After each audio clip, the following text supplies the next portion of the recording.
Il suffit parfois de quelques secondes de télévision pour faire vaciller des milliards de dollars, non pas parce qu'un missile a été tiré, mais parce qu'un président a laissé entendre, même brièvement, que la guerre pourrait se refermer. C'est exactement ce qui s'est produit quand Donald Trump, invité d'une émission économique très suivie aux États-Unis, a évoqué le dossier iranien comme si la phase la plus dangereuse appartenait déjà au passé. Dans un contexte où chaque cargaison qui passe, ou qui ne passe pas par le détroit d'Ormuz, se répercute immédiatement sur les prix à la pompe, sur l'inflation et sur la croissance mondiale, les traders n'attendent pas un communiqué officiel, ils réagissent à des signaux. Et ce jour-là, le signal a été explosif. Alors que le pétrole évoluait à des niveaux élevés, la simple impression que le blocus pouvait se desserrer et que davantage de barils reviendraient sur le marché a déclenché une chute rapide des cours, d'une violence rarement observée sur un laps de temps aussi court. Mais l'histoire ne s'arrête pas là, parce que quelques heures plus tard, Trump a corrigé le tir auprès d'un autre média, puis dans une seconde prise de parole, en martelant au contraire que les hostilités étaient loin d'être terminées. Deux messages incompatibles, envoyés au marché dans la même journée. Et c'est là que nous vous proposons de regarder au-delà de l'apparente improvisation. Dans une guerre où le pétrole est devenu un instrument de pression, et où la diplomatie se joue aussi sur les écrans, la question centrale n'est pas « qui dit vrai ?», mais à qui parle-t-il vraiment? Car si l'on suit les analyses publiées ces derniers jours par plusieurs rédactions économiques et diplomatiques, notamment du côté de Bloomberg, Reuters ou du Financial Times, l'hypothèse qui montait la suivante: le blocus d'Ormuz, présenté publiquement comme une mesure dirigée contre l'Iran, viserait tout autant voire davantage à créer un point de douleur pour la Chine, en la forçant à sortir de sa posture d'attente et à peser activement sur l'issue de la crise. Pour comprendre cette logique, il faut d'abord mesurer la pression politique qui s'accumule à Washington. D'après un sondage Ipsos réalisé pour Reuters et repris par la presse américaine, une majorité d'Américains jugerait déjà que la guerre n'était pas nécessaire, et un élément frappe particulièrement les stratèges de la Maison-Blanche. L'électorat républicain se montre elle aussi sceptique, alors même que l'opération n'est pas officiellement terminée. Or, une guerre impopulaire n'est pas seulement un problème moral ou médiatique, c'est un problème de calendrier. Les élections de mi-mandat approchent, les prix de l'énergie nourrissent l'anxiété économique, et chaque perte humaine au front, chaque blessé, chaque annonce de coûts supplémentaires, resserre la fenêtre de sortie acceptable pour un président qui a besoin de montrer des résultats tangibles.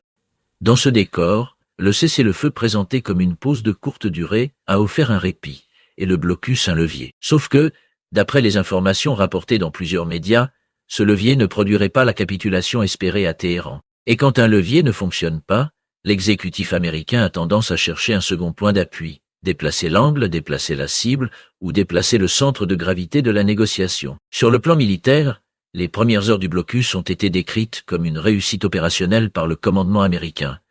Dispositif naval, surveillance aérienne, personnel engagé et interception de tankers tentant d'accéder aux ports iraniens. La démonstration est claire. Washington peut, s'il le décide, compliquer drastiquement la sortie du pétrole iranien par la mer.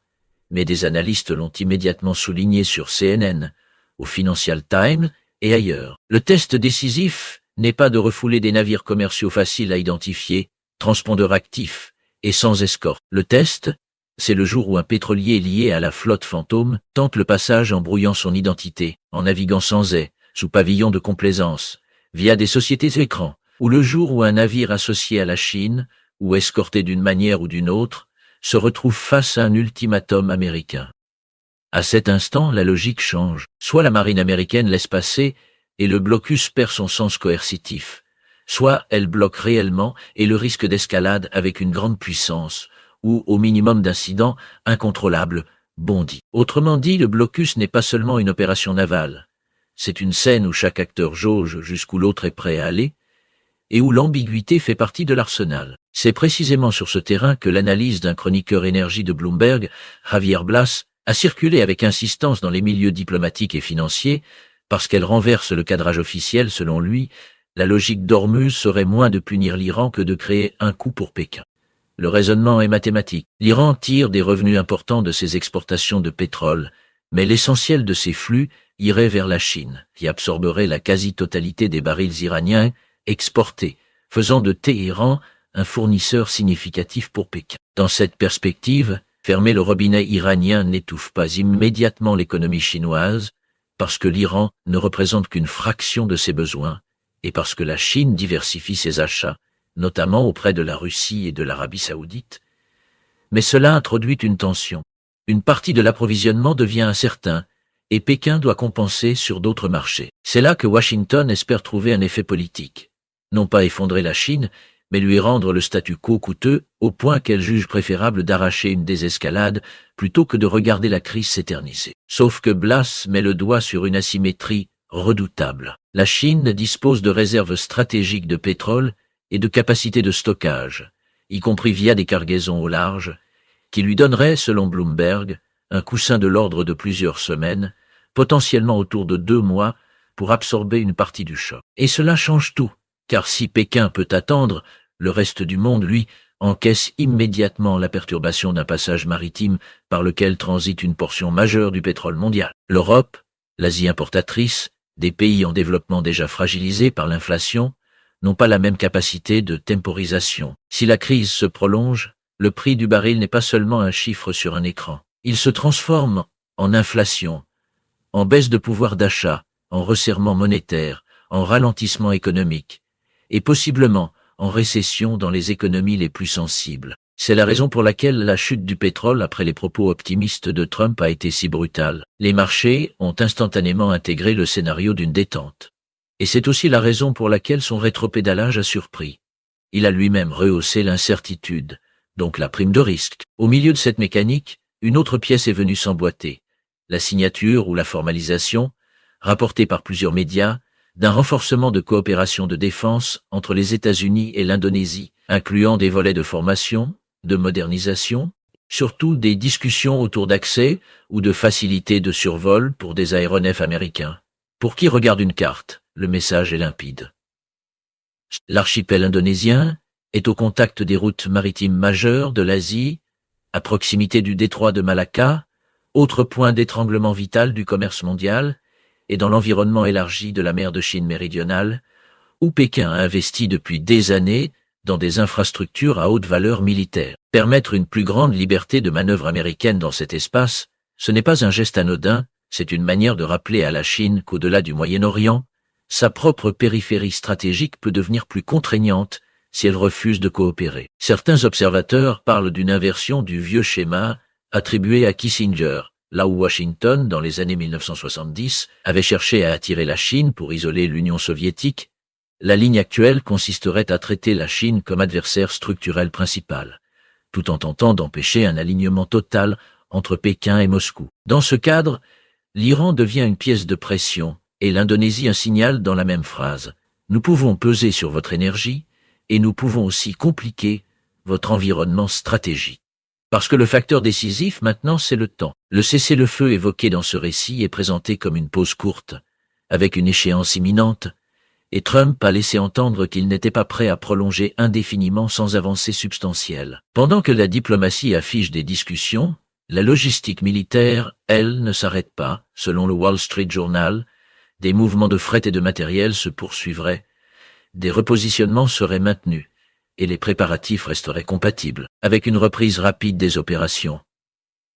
À ce compte à rebours s'ajoute la dimension israélienne. D'après les informations rapportées par la presse américaine et israélienne, Benjamin Netanyahou pousserait Washington à reprendre l'offensive, estimant qu'un arrangement qui laisse intacte la structure du pouvoir iranien ne règle pas le problème de fond.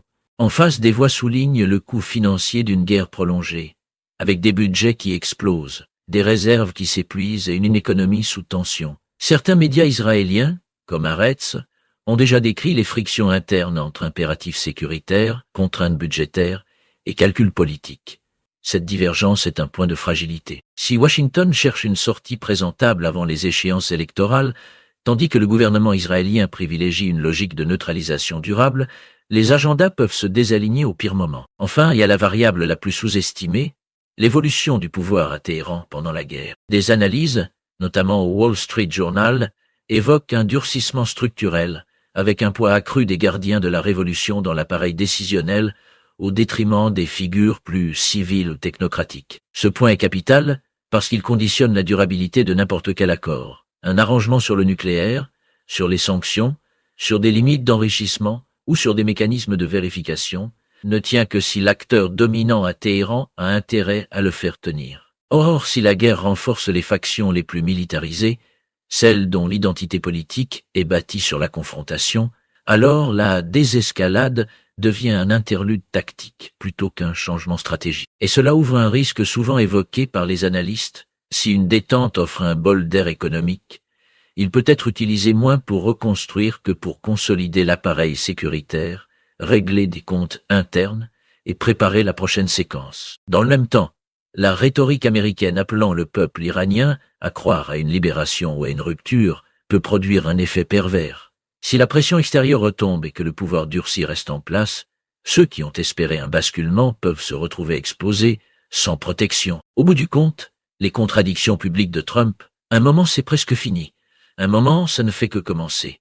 Ressemble moins à un cafouillage qu'à un code. Un code adressé au marché, bien sûr, mais surtout à Pékin, pour lui faire comprendre qu'une issue rapide lui évitera une flambée durable des prix et une militarisation accrue de ses routes, tandis qu'une prolongation transformera le conflit en outil de pression plus large, jusque dans l'Indo-Pacifique. Le problème, c'est que la Chine, avec ses réserves, peut tenir plus longtemps que le calendrier politique américain, et que le monde, lui, ne peut pas absorber indéfiniment un Hormuz sous tension sans casser quelque chose quelque part dans la croissance mondiale. La fenêtre qui s'ouvre est donc dangereuse. Si les discussions à venir produisent un cadre minimal, Trump pourra crier victoire et calmer les cours. Si elles échouent, la logique du rapport de force peut reprendre, avec un risque d'incident naval, de surenchère ou d'extension géographique de la pression. Dans ce type de moment, l'histoire se joue rarement sur ce qui est dit face aux caméras, mais sur ce qui est compris dans les capitales, dans les états-majors et dans les salles de marché. Et aujourd'hui, tout indique qu'au-delà de Téhéran,